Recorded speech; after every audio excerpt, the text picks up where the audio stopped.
Those three sections came later, and of course the date there is probably the date when it was given to the boys. They live on 5 years before they get it, and except for George, and he sort of didn't live on his too much.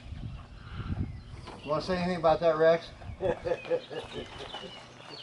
Well, it's a little tough to go to college, to vet school down in Kansas City, and simultaneously be on a homestead up here, but he did it. And he proved out on his homestead. And he sold it to Jacob. Yep. And got the money, and I don't know what all he did with it, but he started the practice in Sergeant. Yep. And stayed there until his heart got bad, and he wanted to retire, and he bought Dad's place over here, or John's place over here, but didn't live up here.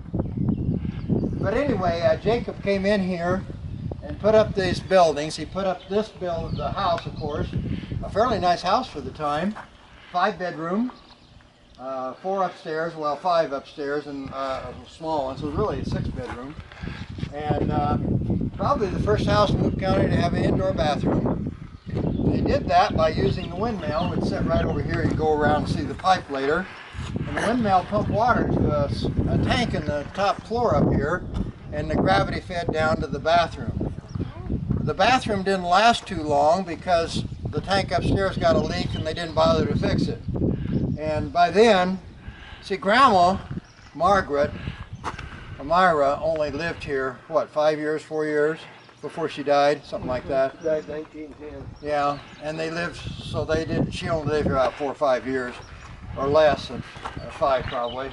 So she didn't live here, and they didn't really keep that water going, I guess, after the tank started leaking, and I don't know when it started leaking.